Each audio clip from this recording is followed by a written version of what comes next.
Hi ಗೆಳೆಯರೇ, Ananthu BK education YouTube ಚಾನಲ್ಗೆ ತಮಗೆಲ್ಲರಿಗೂ ಆತ್ಮೀಯವಾದಂತಹ ಸ್ವಾಗತ.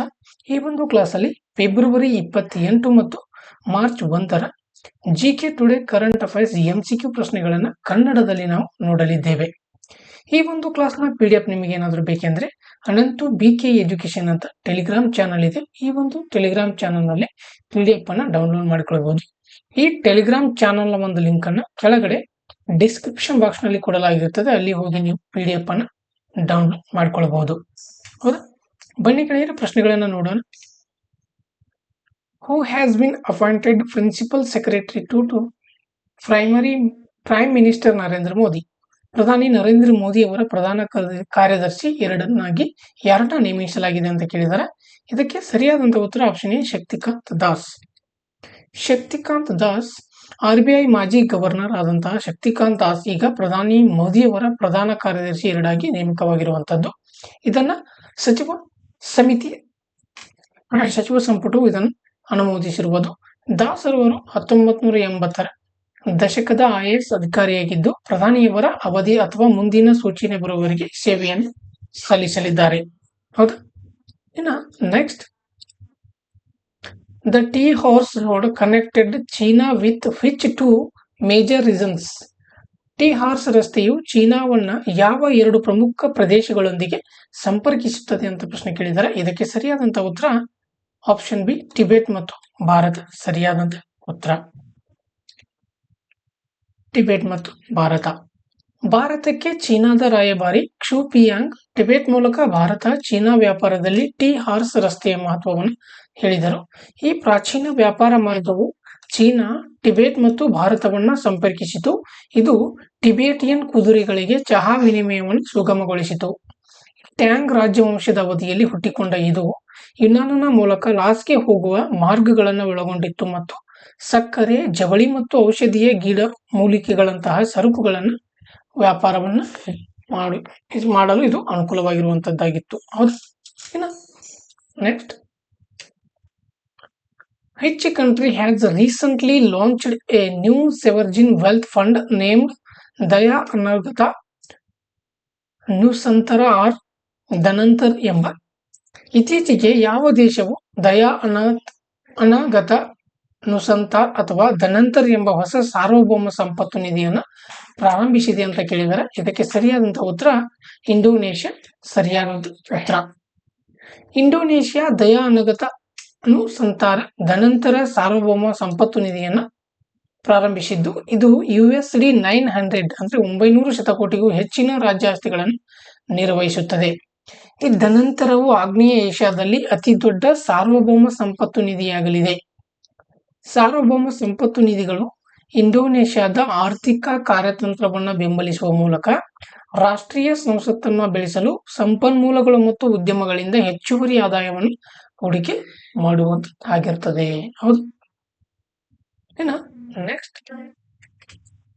which country has launched the Green Transition Alliance India initiative in February 2025? February 2025ರಲ್ಲಿ green transition alliance India ಉಪಕ್ರಮವನ್ನು ಯಾವ ದೇಶ ಪ್ರಾರಂಭಿಸಿದೆ? ಇದಕ್ಕೆ ಸರಿಯಾದಂತ ಉತ್ತರ ಡೆನ್ಮಾರ್ಕ್. ಸರಿಯಾದಂತ ಉತ್ತರ ಡೆನ್ಮಾರ್ಕ್ ಫೆಬ್ರವರಿ 2025ರಲ್ಲಿ ಗ್ರೀನ್ ಟ್ರಾನ್ಸಿಷನ್ ಅಲೈನ್ಸ್ ಇಂಡಿಯಾನ ಪ್ರಾರಂಭಿಸಿರುವಂತದ್ದು. ಸುಸ್ಥಿರ ಇಂಧನದ ಮೇಲೆ ಡೆನ್ಮಾರ್ಕ್ ಮತ್ತು ಭಾರತದ ನಡುವಿನ ಸಹಕಾರವನ್ನು ಹೆಚ್ಚಿಸುವ ಗುರಿಯನ್ನು ಇದು ಹೊಂದಿದೆ. ಜಾಗತಿಕ ಇಂಗಾಲದ ತಟಸ್ಥತೆಯ ಕಡೆಗೆ ಪ್ರಯತ್ನಗಳನ್ನ ವೇಗಗೊಳಿಸುವುದು ಇದರ ಒಂದು ಗುರಿ ಆಗಿರುವಂತದ್ದು. ಹೌದು, ನೆಕ್ಸ್ಟ್ ನಾವು ನೋಡೋದಾದ್ರೆ, the first adolescent girls club under mission Shakti was launched in which state? Mission Shakti ಅಡಿಯಲ್ಲಿ ಮೊದಲ ಹದಿಹರೆಯದ ಹುಡುಗಿಯರ ಕ್ಲಬ್ ಅನ್ನ ಯಾವ ರಾಜ್ಯದಲ್ಲಿ ಪ್ರಾರಂಭಿಸಲಾಯಿತು? ಇದಕ್ಕೆ ಸರಿಯಾದಂತ ಉತ್ತರ ನಾಗಾಲ್ಯಾಂಡ್. ಸರಿಯಾದಂತ ಉತ್ತರ ನಾಗಾಲ್ಯಾಂಡ್ ತನ್ನ ಮೊದಲ ಹದಿಹರೆಯದ ಹುಡುಗಿಯರ ಕ್ಲಬ್ ಅನ್ನ ಮಿಷನ್ ಶಕ್ತಿ ಅಡಿಯಲ್ಲಿ ಪ್ರಾರಂಭಿಸಲಾಯಿತು. ಕ್ಲಬ್ಗಳು ಸರ್ಕಾರಿ ಮತ್ತು ಖಾಸಗಿ ಶಾಲೆಗಳಲ್ಲಿ 10 ರಿಂದ 19 ವರ್ಷ ವಯಸ್ಸಿನ ಹುಡುಗಿಯರಿಗಾಗಿದೆ. ಈ ಓಕಾ ಕ್ಲಬ್ ಭರವಸೆಯನ್ನ ಜೀವಿಸಿ ಎಂಬ ಧ್ಯೇಯ ವಾಕ್ಯದೊಂದಿಗೆ ಆತ್ಮವಿಶ್ವಾಸ, ಜ್ಞಾನ ಮತ್ತು ನಾಯಕತ್ವವನ್ನು ಇದು ಉತ್ತೇಜಿಸುವಂತ ಒಂದು ಕಾರ್ಯಕ್ರಮವಾಗಿದೆ. ಹೌದು, ಇನ್ನು next, who won the men's single title in the Maharashtra open tennis tournament 2025. 2025ರ ಮಹಾರಾಷ್ಟ್ರ ಓಷನ್ ಟೆನಿಸ್ ಟೂರ್ನಮೆಂಟ್ನಲ್ಲಿ ಪುರುಷರ ಸಿಂಗಲ್ ಪ್ರಶಸ್ತಿಯನ್ನು ಗೆದ್ದವರು ಯಾರು ಅಂತ ಕೇಳಿದ್ದಾರೆ. ಇದಕ್ಕೆ ಸರಿಯಾದಂಥ ಉತ್ತರ ಡಾಲಿಬೋರ್ ಸ್ವರ್ಸಿನಾ ಎಂಬುವರು ಗೆದ್ದಿರುವಂಥದ್ದು. ಜೇಕಿಯಾದ ಡಾಲಿಬೋರ್ ಸ್ವರ್ಸಿನಾ 2025ರ ಮಹಾರಾಷ್ಟ್ರ ಓಪನ್ ಟೆನಿಸ್ ಟೂರ್ನಮೆಂಟ್ನಲ್ಲಿ ಪುರುಷರ ಸಿಂಗಲ್ಸ್ ಪ್ರಶಸ್ತಿಯನ್ನು ಗೆದ್ದುಕೊಂಡಿದ್ದಾರೆ. ಅವರು ಫೆಬ್ರವರಿ 23, 2025ರಂದು ನಡೆದಂತಹ ಫೈನಲ್ನಲ್ಲಿ USAI ಬ್ರ್ಯಾಂಡ್ನ ಹೋಲ್ಟನ್ನ ಸೋಲಿಸಿದರು.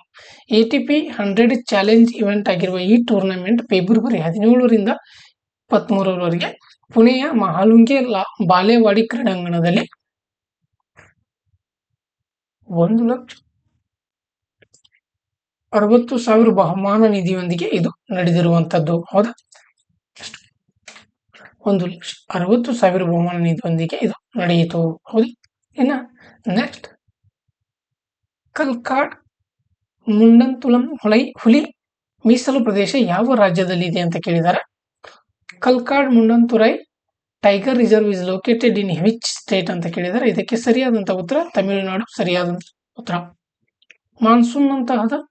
ಮಾನ್ಸೂನ್ ನಂತರದ ವನ್ಯಜೀವಿ ಗಣತಿಯು ಕಲ್ಕಾಡ್ ಮುಂಡಂತುರೈ ಹುಲಿ ಮೀಸಲು ಪ್ರದೇಶದ ಕಲ್ಕಾಡ್ ವಿಭಾಗದಲ್ಲಿ ಪ್ರಾರಂಭವಾಯಿತು. KMTR ತಮಿಳುನಾಡಿನ ದಕ್ಷಿಣ ಪಶ್ಚಿಮ ಘಟ್ಟಗಳಲ್ಲಿದೆ. ಇದರಲ್ಲಿ ಕಲ್ಕಾಡ್ ಅಭಯಾರಣ್ಯ, ಮುಂಡಂತುರೈ ಅಭಯಾರಣ್ಯ ಮತ್ತು ಕನ್ಯಾಕುಮಾರಿ ಅಭಯಾರಣ್ಯದ ಭಾಗವಾಗಿದೆ. ಕೇರಳ ಮತ್ತು ತಮಿಳುನಾಡು ನಡೆಯಿರುವ ಈ ಮೀಸಲು ಪ್ರದೇಶವು ಅಗಸ್ತ್ಯ ಮೇಲ್ಮೈ ಬೆಟ್ಟ ಶ್ರೇಣಿಯನ್ನು ಹೊಂದಿದೆ ಮತ್ತು ಇದು ವಿಶ್ವದ 18 ಜೀವ ವೈವಿಧ್ಯ ತಾಣಗಳಲ್ಲಿ ಒಂದಾಗಿರುವಂತದ್ದು. ಹೌದು. ಇನ್ನು next question, where was the Sagar Kavach exercise conducted is 2025 by Indian coast guard. 2025ರಲ್ಲಿ ಭಾರತೀಯ ಕರಾವಳಿ ಕಾವಲು ಪಡೆ ಸಾಗರ ಕವಚ ವ್ಯಾಯಾಮವನ್ನು ಎಲ್ಲಿ ನಡೆಸಲಾಯಿತು ಅಂತ ಕೇಳಿದ್ದಾರೆ. ಇದಕ್ಕೆ ಸರಿಯಾದಂತ ಉತ್ತರ ಪಶ್ಚಿಮ ಬಂಗಾಳ ಸರಿಯಾದಂತಹ ಉತ್ತರ. ಭಾರತೀಯ ಕರಾವಳಿ ಕಾವಲು ಪಡೆ ಫೆಬ್ರವರಿ 21, 22ರವರೆಗೆ 2025ರಂದು ಪಶ್ಚಿಮ ಬಂಗಾಳ ಕರಾವಳಿಯಲ್ಲಿ ಸಾಗರ ಕವಚ ವ್ಯಾಯಾಮವನ್ನು ನಡೆಸಲಾಯಿತು. ಈ ಒಂದು ವ್ಯಾಯಾಮವು ಕರಾವಳಿ ಭದ್ರತೆಯನ್ನು ಹೆಚ್ಚಿಸುವ ಮತ್ತು ವಿವಿಧ ಸಂಸ್ಥೆಗಳ ನಡುವೆ ಸಮನ್ವಯವನ್ನು ಸುಧಾರಿಸುವ ಗುರಿಯನ್ನು ಹೊಂದಿದೆ. ಅಪಹರಣ ಮತ್ತು ಕಳ್ಳ ಸಾಗಣೆ ಮುಂತಾದ ಬೆದರಿಕೆಗಳಿಗೆ ಪ್ರತಿಕ್ರಿಯೆಗಳನ್ನು ಮತ್ತು ಸಂಸ್ಕರಿಸಿದ ಪ್ರಮಾಣಿತ ಕಾರ್ಯಾಚರಣಾ ಕಾರ್ಯವಿಧಾನಗಳನ್ನು ಇದು ಪರೀಕ್ಷಿಸಿತು. ಇನ್ನು next question, the world social protection report 2024-26 has been published by which organisation. ವಿಶ್ವ ಸಾಮಾಜಿಕ ರಕ್ಷಣಾ ವರದಿ 2024-26 ಯಾವ ಸಂಸ್ಥೆ ಪ್ರಕಟಿಸಿದೆ? ಇದಕ್ಕೆ ಸರಿಯಾದಂತ ಉತ್ತರ ಅಂತಾರಾಷ್ಟ್ರೀಯ ಕಾರ್ಮಿಕ ಸಂಸ್ಥೆ ILO. ಅಂತಾರಾಷ್ಟ್ರೀಯ ಕಾರ್ಮಿಕ ಸಂಸ್ಥೆಯು ವಿಶ್ವ ಸಾಮಾಜಿಕ ರಕ್ಷಣಾ ವರದಿ 2024-26 ಪ್ರಕಟಿಸಿದೆ. ಭಾರತದ ಸಾಮಾಜಿಕ ರಕ್ಷಣಾ ವ್ಯಾಪ್ತಿ ಆರೋಗ್ಯವನ್ನು ಹೊರತುಪಡಿಸಿ 2021ರಲ್ಲಿ 24% 2024ರಲ್ಲಿ 49ಕ್ಕೆ ಏರಿರುವಂತದ್ದು. ಸಾಮಾಜಿಕ ರಕ್ಷಣೆ ನಿರುದ್ಯೋಗ, ಅಂಗವೈಕಲ್ಯ ಮತ್ತು ಬಡತನವನ್ನ ಪರಿಹರಿಸಲು ಸಹಾಯವನ್ನು ಮಾಡುತ್ತದೆ, ದುರ್ಬಲ ಗುಂಪುಗಳನ್ನು ಬೆಂಬಲಿಸುತ್ತದೆ ಮತ್ತು ಸುಸ್ಥಿರತೆಯನ್ನು ಇದು ಉತ್ತೇಜಿಸುತ್ತದೆ. ಹೌದಾ. Next question, where was the first African Asian rural development organisation conference organised. 21ನೇ ಆಫ್ರಿಕನ್ ಏಷ್ಯನ್ ಗ್ರಾಮೀಣಾಭಿವೃದ್ಧಿ ಸಂಸ್ಥೆ ಸಮ್ಮೇಳನವನ್ನು ಎಲ್ಲಿ ಆಯೋಜಿಸಲಾಗಿತ್ತು? ಸರಿಯಾದಂತ ಉತ್ತರ ನವದೆಹಲಿ ಸರಿಯಾದಂತ ಉತ್ತರ. 21ನೇ AARDO ಸಮ್ಮೇಳನವು ನವದೆಹಲಿಯಲ್ಲಿ ನಡೆಯಿತು. ಇದು ಗ್ರಾಮೀಣಾಭಿವೃದ್ಧಿ ಮತ್ತು ದಕ್ಷಿಣ ಸಹಕಾರವನ್ನು ಕೇಂದ್ರೀಕರಿಸುತ್ತದೆ. ಮಾರ್ಚ್ 31, 1962ರಂದು ಸ್ಥಾಪನೆಯಾದಂತಹ AARDO ಏಷ್ಯಾ ಮತ್ತು ಆಫ್ರಿಕಾ ನಡುವೆ ಗ್ರಾಮೀಣಾಭಿವೃದ್ಧಿಯನ್ನು ಇದು ಉತ್ತೇಜಿಸುತ್ತದೆ.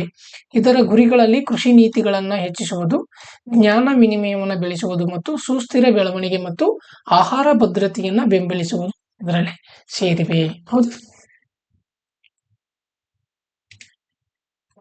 ಇನ್ನು ಈ ಒಂದು ಕ್ಲಾಸ್ ಯಾರಿಗೆಲ್ಲ ಇಷ್ಟವಾಗಿದೆ ಲೈಕ್ ಮಾಡಿ, ಶೇರ್ ಮಾಡಿ ಮತ್ತು ಕಮೆಂಟ್ಸ್ ಮಾಡಿ.